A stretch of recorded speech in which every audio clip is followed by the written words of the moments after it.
What's up? It's Billy Briz, aka at Getting Bills, here with my boy Dev the Dude, breaking down Bellator 264 middleweight championship bout. Gegard Mousasi versus John Slater. Dev, how you feeling? Overall thoughts and opinions on the slate? Oh man, this whole card here. I'm really just gonna side with all the favors. To be honest, I just see a lot of easy dubs here, guys. I mean, easy parlays, easy money. I love it. Dev the Dude making his first time appearance on Pub Sports Radio as well. Dev, you want to let them know where your channel's at and stuff like that, and where they can follow you? Yeah, of course. Dev the Dude on Instagram, on YouTube as well. Making videos every week for you guys. Content, great content. So please subscribe. I greatly appreciate it. Let's get it, man. I always wanted to have you on a video, and here we go. First catchweight bout is 195, Orlando Mendoza versus John McNeil here. First guy I'm going to break down is McNeil. He's coming off a 3-year layoff here for this fight. He went 3-2 in his amateur career. He's making his pro debut. 2 wins by knockout, 1 by sub. He's got knocked out his second fight. 30-year-old making his debut. I got my concerns. Orlando Mendoza, on the other hand, he's been a more active fighter, 3 fights so far on his amateur record, and 2 inside the distance in round 1 and 1 by decision. So he showed a little bit of everything. The tape showed a little bit more technical striking on his side, both making debuts. I would tread lightly on this fight. Too many question marks. I would lean Mendoza being the younger fighter, more active fighter, but no play for me this one overall. Dev, how do you feel about this one here? Man, Billy, you said it all, really. I mean, you can see at the weigh-ins, John has a little bit of the size advantage, so there is a little bit of nice, play with him. But I think Mendoza is like an easy lock here pretty much. He should get the dub. Yeah, I think he should get the win too. I feel like McNeil, they're kind of like 30-year-old making his pro debut. That's just a huge red flag for me. I feel like this is a setup fight. It has the writings all over the wall, but the bookies don't really know how to line it. So if you look at it in that perspective, I feel like the -135 price tag is a pretty good price tag for Orlando Mendoza, considering I'm with you, Dev. I think he should get this one done pretty easily as well. Yeah, man. He's a really tough grappler, so that's probably where he's going to take it. I think I actually picked decision, so. Yeah, I don't blame you. I don't really like betting these catchweight bouts, but maybe I'll throw a little sprinkle on that because we'll be live on the show here. Next fight, though, is a catchweight bout also as well at 142. Sebastian Ruiz versus Jeffrey Glossner here. Dev, I'll let you kick this one off first. What are your overall thoughts for this fight? I'm really excited for this fight. I think both sides, there's great potential. I think Glossner's just going to have the more experience in there compared to the younger kid, Ruiz. So we should just see pretty much another lock here anywhere it goes. I actually have different opinions on this fight. I feel like Glossner, last fight he won by rear naked choke against a guy that was on 2 to 5 days notice. So not really too much to take away. He finished that fight how he was supposed to. His last Bellator fight, he fought Jalen Bates, and he missed weight also as well. Before that, he went 2-1. He hits really hard and definitely has power behind his hands. But if you do some deeper research on Sebastian Ruiz, I feel like he's not that bad of a fighter. I feel like his record is a little bit misleading. I don't really read too much in his 2-3 record. Coming off a 2-year layoff, after going on a 2-fight losing streak, still very young in his career. I feel like he can be making some improvements. He's fought, I feel like, the higher level of competition. I feel like a 14-4 opponent, his second fight, and he also lost to Charles Jourdain's brother by split decision. He has 2 wins by head kicks, so from the tape, it seems like he's more of a kickboxing, Muay Thai style background. I don't really agree with this line too much. I feel like it should be closer towards a pick'em, but I guess since the books have more history on Jeffrey Glossner, he's lined up as the favorite. But I feel like he's really knockout or bust. I feel like Sebastian Ruiz has the type of style that could really give Jeffrey Glossner some problems. The only concern would be I don't really see this fight really hitting the mat. And when it comes to power on the feet, I definitely think Glossner has more power behind his hands than Ruiz. But I feel like Ruiz should be able to maybe somewhat out-volume him on the feet and maybe pull out a sneak victory here in this fight. I just kind of see a more dominant win from Jeffrey. Just to be honest, I think Ruiz is just a little too young. Do you know his age? No, I didn't really get a hold of his age, but I think I saw from one of the fights he was like 23. That was like 2 years ago. So he's probably like 25, 26. That's how old Jeffrey is. I mean, this is a great fight. I mean, there's great odds on the kid too. So yeah, plus 175 for the underdog there. I would say dog or pass spot for me. I really don't want to really parlay Jeffrey Glossner. He could just suck for all I know. But he definitely hits hard. So I don't really know. Don't really want to put my money on that fight. He's a good wrestler too, though. What, Glossner? Yeah. Yeah, he showed a little bit of that in the Jalen Bates fight. He didn't look like a fish out of the water off of his back for majority of that fight. I mean, he gave a good account of himself, all things considering, against Jalen Bates. Most definitely. The next fight was supposed to be Justin Montalvo versus Kendly St. Louis, but that fight unfortunately got canceled today at the weigh-ins because Kendly St. Louis missed weight.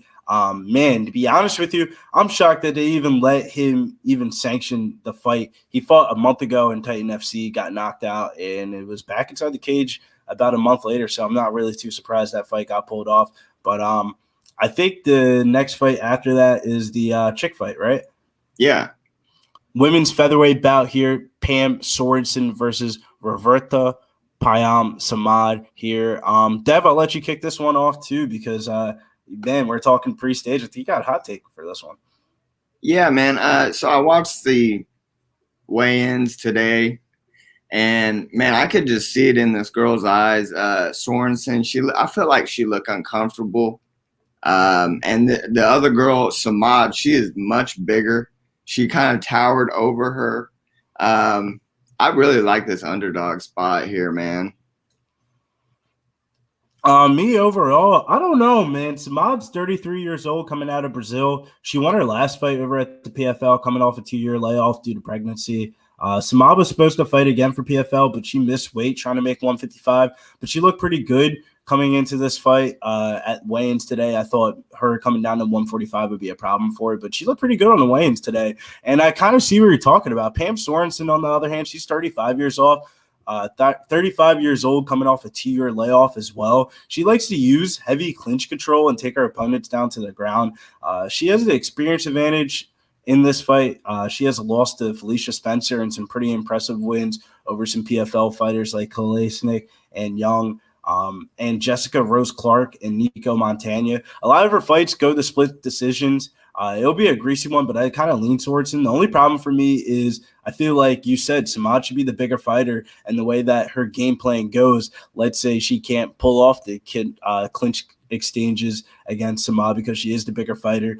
It could be a greasy sweat, and it's not like the books are really respecting her too much. I feel like with her experience, she should be bigger than a -150 favorite. There's something in the water that we don't know, and maybe you're definitely on the right side of this one. Overall, women's featherweight fight, Bellator prelims, I think I'm going to pass, but I'll be rooting for you at the window. Oh, yeah. Fun little sprinkle. Yeah, fun little sprinkle. I'm going to shout out the chat real quick. We got Slaughterhouse in the chat. We also got my boy Boston Nick MMA. We got Big Show Picks. We got my man Connor Maxon and Willie Beeman. Sharpie said, I'm giving you lessons out at 7 p.m. Pacific on how to fuck with your eyes open at Pub Sports Radio Discord, free 99. We got my boy Tone in there. Yeah, overall, man, thanks for everybody for coming up for this video. Make sure you hit the like button and hit the bell notification because we go live on Pub Sports Radio like 7 days a week covering all the sports. Football season's right around the corner, so let's go. And I think we're going to go to our first quick commercial because that is the end of the prelims. It's a pretty short Bellator card overall, so we're going to probably be in and out on this video. But thank you for Jeff Slaughter for supporting the video, and shouts to Southtown 101.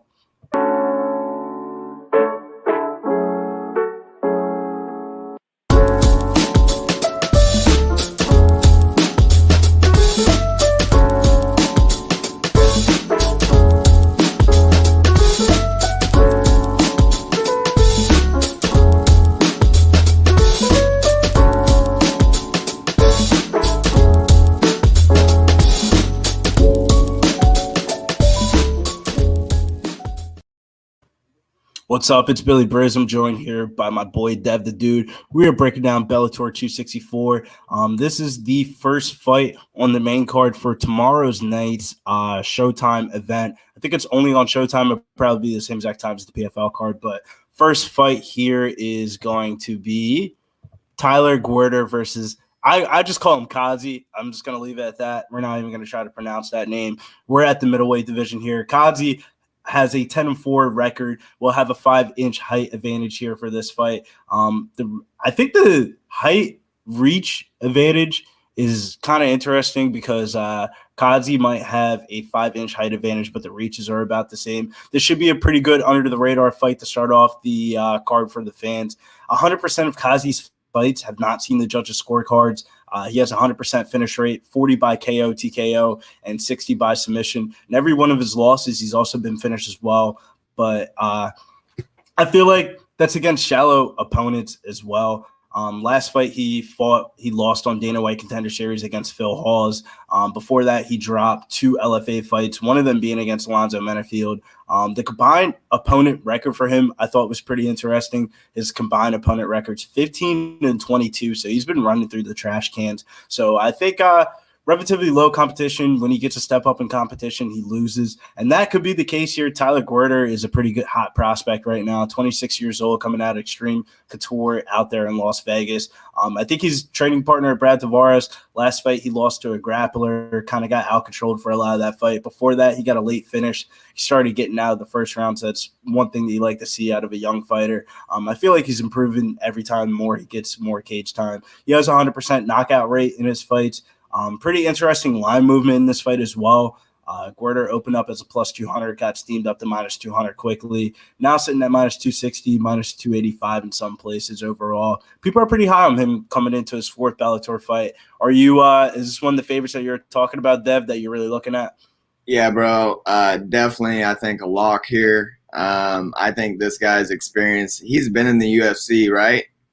Gwerder, I don't think so, but he trains with the UFC fighters. Okay. Yeah, I think he's experienced, and I think this other guy is just gonna gas, really. Yeah, one thing I didn't really like about Kazi is none of his fights have reached the judges' scorecard. So if you're looking for a prop on this fight, I think the books offer main card props. One of the props that I would look at for this fight is fight not to go to distance or the under 2.5. But I kind of like Tyler Gwerder as a parlay piece. Minus 275 is going to bring down a lot of juice on a lot of your parlays this weekend, I feel like. Yeah, he's in all my parlays. So yeah, I'm definitely going to use him as a parlay piece. I haven't made anything official yet for bets, but I'll probably put out my bet slips on at Getting Bills or something like that. Probably type something up because it'll be a shitload of plays for this weekend. I don't really feel like tagging up 8 pitchers. But next fight here is going to be a heavyweight bout here. Davion Franklin versus Everett Cummings here. Dev the Dude, break this one down for the people. What are you feeling for this fight? Another lock here, guys. I think Davion is, championship material. He's working his way up there, and he's getting better and better every fight. We don't really even know this other guy. I mean, there's not very much tape on him, but he is undefeated. Some good odds on the underdog, but I just don't see it here. I think Davion is a complete lock. Yeah, I definitely will agree with you on that one. Coming in earlier into the week, I really wanted to see weigh-ins because I felt like what we're seeing from Everett Cummings wasn't what we're advertised off of Tapology, to be honest with you. He had a way different Tapology pick about a week ago. Everett Cummings, 15-0 with the 66% submission rate, 33% by KO, TKO. But like Dev said, he's been running through trash cans. If you look at his combined opponent record, it's 49-59. No noticeable names, very low level fighters. On the other hand, we have Davion Franklin, 27-year-old prospect coming out of Jackson Wink MMA. Even though they're not the most impressive camp, at least I've recognized the name of the camp. Franklin's 3-0. And 3-0, 2 wins by finish so far in Bellator, 1 by decision, which was kind of a weird fight overall. There could be question that he might gas out later this fight goes, but I don't think he has best gas tank, 66% finish rate in round 1. Franklin hasn't really fought any Canes on his record, though. Third fight with the promotion seems like a good setup fight for him. He'll probably get a step up in level of competition in about 2 more fights. I lean finish in this fight, and the finish will come from the Franklin side pretty early. I think Davion Franklin is a pretty safe parlay piece for this weekend. I don't know if he'll make my first line ticket, but he'll definitely be in the Hail Mary parlays for this weekend. Couldn't agree more, Billy. Yeah, definitely. I think it's going to be first round submission. First round submission, that's pretty interesting. My boy Monk, MMA Addicts, I'm probably jacking up that name. I'm not the best with the name recognition stuff, but follow him on Twitter, always talking to him. He says Davion by first round KO is plus 180. I think that's a pretty interesting play. Lock it up. Yeah, next fight here is going to be Bantamweight bout. Magomed Magomedov versus Raufeon Stots. Shouts to my boy MMA Locker Room who's in the chat. He had an interview with Raufeon Stots this week. I'm going to start off with him. People's main event, I would definitely say for this fight. Not really too much to take away from that interview that Mills did. It looked like he was in good spirits. He looked like he was on weight. Former NCAA D2 wrestler. He's on an 8-fight win streak with 4 of them being under the Bellator promotion banner. His last loss was against Merab Davashvili in the regional scene by spinning back fist KO. I think that was on Dana White looking for a fight, to be honest with you. Very well-rounded MMA fighter, has the experience, has cruised to a lot of decisions of recent, has improved each fight. Main training partner of Pettis down there. Who's in Bellator as well. Magomed, on the other hand, is coming into this fight, 6-fight winning streak with a 18-1 record. Has been a very hot prospect. He's the only guy ever to beat Peter Yan, even though he's lost a rematch of that bout. Primarily a grappler, has a 50% submission rate, 77% finish rate overall. Both fighters haven't been an underdog so far in their career. When you look at the betting odds, Magomed's been a minus 2,550, 370, 690 and a 725. So the books have been all over him. You haven't really been making too much money betting on him straight. He's one of my favorite fighters under the Bellator promotion, but I think the price tag's creeping up on him, Dev. I'm pretty interested to hear what you got for this fight. Yeah, I think there's definitely, some good potential there with a plus 350 tag. Stots could get the upset. I mean, he looked amazing at weigh-ins. And Magomedov, he missed weight, didn't look that good. So, yeah, it's one thing to note for this fight. Like Dev said, Magomed Magomedov actually missed weight for this fight, came in 5 pounds heavier, had to cut the weight and cut 5 pounds in about like an hour and a half, and was like one of the last people to hit the scales before St. Louis got pulled off the card. So it kind of did make me hesitate a little bit of parlay and Magomedov. This might be the first time ever in my life that I will not parlay Magomedov. I really like him coming out of the Zabit and crew camp with Mark Henry and stuff. But I really feel like the straight play on Raufeon Stots, it's getting up to plus 400 in some books. So if you wait before fight time tomorrow, man, that's not a bad $10 or $15 ticket to have in your back pocket coming into it. I don't think this fight goes the under. I think this goes over. It goes to decision. How about you? Yeah, I agree. I got Magomedov decision. I just think he'll be too much. I think he's just pretty much just going to grapple the whole time. It probably will be a boring fight. It might show us. There might be highlights, Yeah, no, there definitely will be some pretty interesting one. Dan Goldstein said the Magomed ratio is unbalanced this weekend. Yeah, I feel like everybody's just kind of parlaying the Magomed name and not really looking too deeply into the fights, but I don't blame them. The one Magomed on the PFL card is definitely a lock, both of them, Kirimov and Umtulov. Most definitely. Shouts to our sponsor, Manscaped. Make sure you get that lawnmower 4.0. Enjoy this quick commercial before we come back for the co-main event.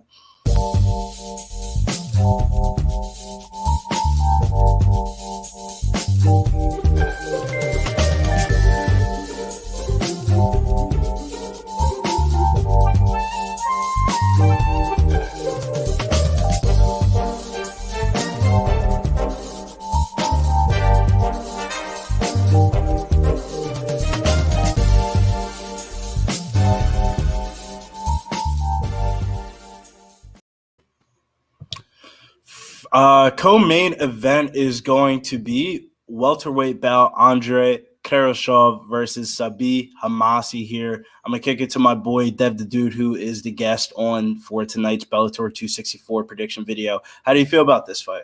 Man, this is going to be a banger. It could be fight of the night. Honestly, at first, I was leaning Homasi because of the power, but I really think Koreshkov is just going to get it done. I mean, he's a better all-around fighter. You know, you see the tag minus 400. That's, you know, the reason why. But this could be fight of the night. I expect fireworks. Yeah, I definitely do agree with you on that one. Homasi has a 15-9 record, 32 years old, which kind of feels shocking because I feel like he's older than that in fight years. Homasi's coming off a crazy fight against Paul Daly only in April where he kind of knocked out Paul Daly, but they didn't call it, and Paul Daly ended up knocking him out.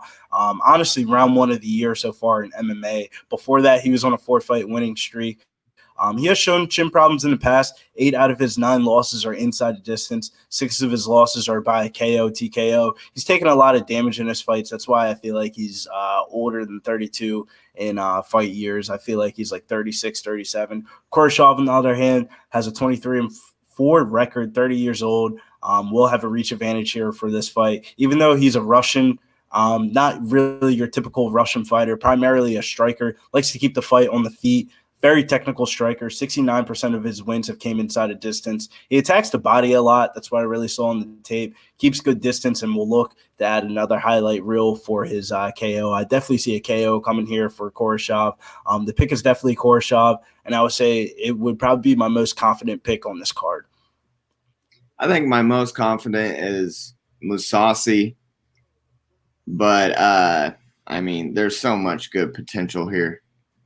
Yeah, I definitely will agree with you on that one. Let's get into that Mousasi fight here. This is the middleweight title fight here. It's going to be Gegard Mousasi versus John Slater here. Slater has an 18-4 record, 3-fight winning streak. Was enough for him to get the title bout here for this fight. He's primarily a grappler with a lot of wrestling accolades. He has a 94% finishing rate, 55 by submission, and only 1 win by decision so far in his career. Only problem is that he's facing Gegard Mousasi here, one of the MMA's top middleweights in the world. He has a very impressive 47-7-2 record. He's currently on a 2-fight winning streak before taking an L to Montalvo Jr. Before that, he was on an 8-fight winning streak. Best way for Mousasi to win this fight, personally, to me, is if he keeps this fight on the feet. However, the grappling exchanges will be close. I think Mousasi has the better cardio. Slater's a tricky opponent, tough opponent, but I feel like Slater's only path to victory here is by submission. Mousasi should be the more composed fighter and should win this fight more times than not. I feel like there's been some expensive price tags on Mousasi before, and he's busted at this price tag before, but the odds makers are kind of giving a little bit of respect to his opponent. Mousasi's only a minus 300. Mousasi might be one of the most talented fighters in the middleweight, all of divisions, UFC and Bellator. This isn't the easiest fight on the card. I feel like usually when you play a fight and a parlay, it's more of a fate of the opponent and a bet on that fighter's talented. It's not like John Slater's bad, but I definitely think Mousasi is a good parlay piece for this weekend. He won't be on my first line ticket, but he'll definitely be somewhere up at the top. How do you feel about this fight? You said Mousasi's your favorite on this card. Yeah, man. I don't know. I just don't think John Salter is the caliber here. Yeah, he's fought in like guys. He lost to Antonio Jr. and Jr. beat Mousasi, so there's something there, right? Yeah. But I don't know. I think Mousasi's just kind of comfortable as champion here, and I think it'll be pretty easy. I got KO, TKO round 2, probably ground and pound. Yeah, I could definitely see that one happening. Overall, let's go over some picks and plays for this card. Overall, this card kind of has me really thinking, not really too much to really take away. I'm thinking of running the 3-leg parlay of Koreshkov, Gwerder, and Franklin at plus 122 odds. The other parlay I was thinking about running was Tyler Gwerder and Koreshkov at minus 138 odds. Do you have any plays for this card? Oh, yeah, definitely. So there's 8 fights on Bellator and 10 fights on PFL. I mixed both of those. I got a few parlays set up, just like $5 on about like 8 fighters. So hoping those were hit. Just Hail Mary. It's a perfect card for Hail Marys. We'll have over like 20 different fights going on tomorrow night, so it's nice to break them down. Overall, what would you say is your favorite PFL parlay pieces that you're really looking at? Man, there's a lot of them, really. I like the first fight. Here, let me pull them up here real I think quick. it's Jordan Espinoza. Espinoza, yeah. I like Michael Lombardi a lot. I think he's an easy win. Pretty much the whole card. I like all the favors. Really, I only like one underdog tomorrow night, and it's going to be the female fight on Bellator's card. Samad? Yeah, I like her. I think Big Show is pulling up the PFL card for us in the background right now. Overall, looking at this card, my picks for this card going from top to bottom, I got Ray Cooper in the championship, not the championship fight, the first fight in the welterweight playoffs. I like Ray Cooper a lot. We're getting plus money on him again. I'm definitely going to go back down to the well. Make sure you catch that interview on our channel with James Lynch, interviewing Ray Cooper before this fight. I like that plus money tag on him. I like Magomed Magomedov as a parlay piece over Sabah Sai. I think Sai's coming in on short notice and will also just not have the grappling to compete with Magomed Magomedov. I think this is an easy fight for him to get inside the championship.